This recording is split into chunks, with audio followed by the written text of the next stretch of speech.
आज हम बात करने वाले हैं किस तरह से मार्केटिंग आपकी जेब ढीली कर देती है।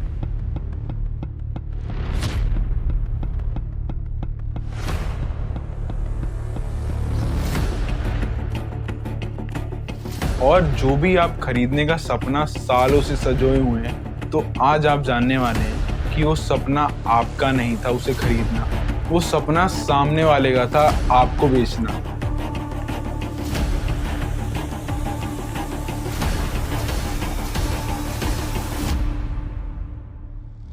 ये बात सच है कि गरीब इंसान का दिल बहुत ज़्यादा बड़ा होता है और अपने दिल में वो इतने सारे सपने और इतनी सारी चीज़ें सजो लेता है कि उसको पूरा करते करते वो हमेशा ही गरीब रह जाता है। तो इस वीडियो में हम जानने वाले हैं कि किस तरीके से आप अपने इमोशंस को थोड़ा सा कंट्रोल करके अपने फाइनेंशियल स्टेटस को बदल सकते हैं, अपने आप को एक स्मार्ट इंटेलिजेंट इंसान बना सकते हैं जो कि सोशल एंग्जाइटी से ना डरे, अपने पैसों को लेके इनसिक्योर ना हो और अपनी फैमिली को लेके भी इनसिक्योर ना हो।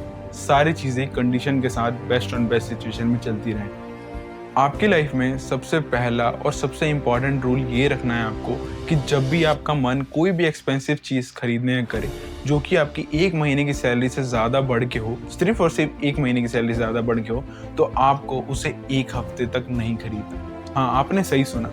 जैसे कि मेरा कोई फ़ोन लेने का मन करे या फिर कोई बाइक या फिर कोई भी चीज़ ऐसी लेने का मन करे जिसकी वैल्यू मेरे महीने के 1 महीने की सैलरी से ज़्यादा है, फिर मेरी 1 महीने की इनकम से ज़्यादा है, तो आपको उसे 1 हफ्ते बाद लेना है। और आप उस 1 हफ्ते में आप उसके बारे में पूरा सोचो कि आपको वो लेना वर्थ इट है या नहीं है। क्या सच में उसे लेने से आपकी लाइफ में इम्पैक्ट आएगा या फिर आप वो चीज़ ओवर वैल्यूड तो नहीं है जो आपके सच में काम में नहीं आने वाली है। और ऐसा मैं इसलिए कह रहा हूँ ताकि आप अपने पैसों को सही से उस जगह पे इन्वेस्ट कर पाओ, आप उससे सही से प्रॉफिट निकाल पाओ।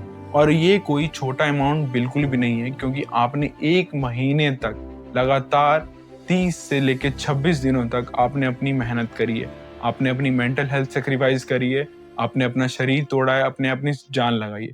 तो होपफुल आप इस पैसों का सही इस्तेमाल करो।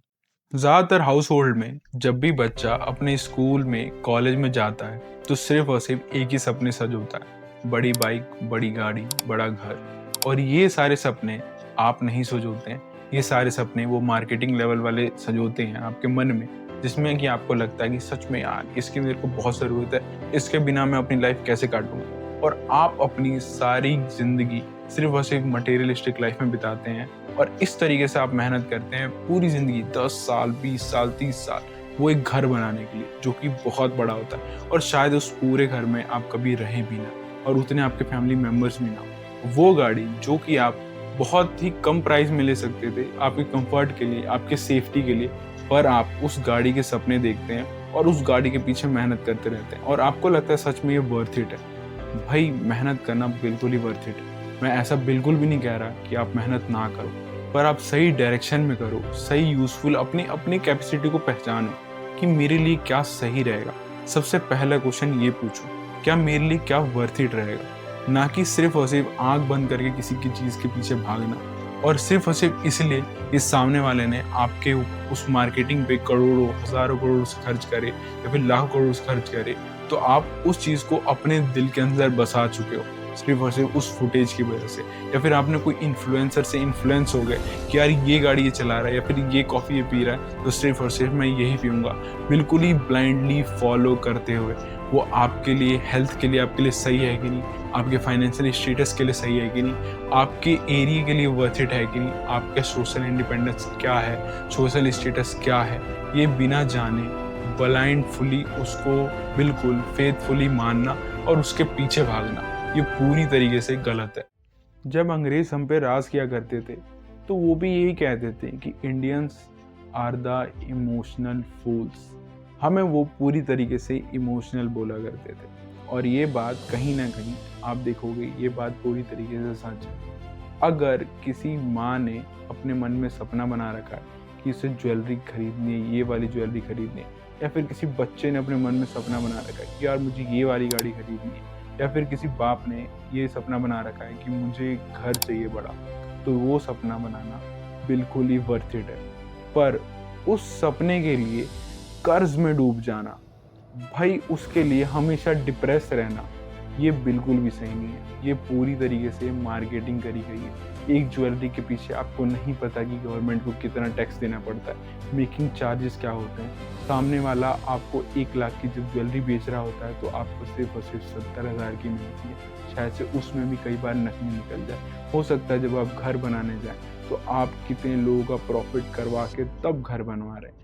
जब आप गाड़ी लेने जा रहे हैं तो वो मेटल का डब्बा ही, शायद से कुछ अच्छे खासे पैसे उसमें लगे होंगे, पर उसके 50 गुना आपसे वसूल लिए जाते हैं। तो ये सारी चीज़ें आपको कोई नहीं बताएगा। ये सिर्फ़ और सिर्फ़ एक इमोशनल फूल बनना। अगर आप सच में इंटेलिजेंट हो, तो आप बिल्कुल भी इन सारी चीज़ों में नहीं पड़ोगे। आप अपनी मेंटल पीस देखोगे कि मेरे लिए क्या बेस्ट है, क्या मेरी मेंटल हेल्थ के लिए क्या बेस्ट है, ना कि मैं सारी ज़िंदगी एक ईएमआई के चक्कर में बिताऊँ सिर्फ़ और सिर्फ़ वो स्टील के डब्बे के लिए, या फिर एक बड़े से कंक्रीट के लिए कि हाँ, वो खड़ा है, या फिर एक बस ज्वेलरी के लिए शायद से वो ज्वेलरी कभी यूज़ ही ना हो, या फिर कभी शादी-ब्याह में, या फिर बहुत ही रेयर फंक्शन में, और मैक्सिमम टाइम वो सिर्फ़ और सिर्फ़ एक अलमारी में बंद हो। तो ये सारी चीज़ों के लिए आपको बहुत ज़्यादा इंटेलिजेंट होने की कोई ज़रूरत नहीं है, बस थोड़े से इमोशन पे कंट्रोल करने की ज़रूरत है।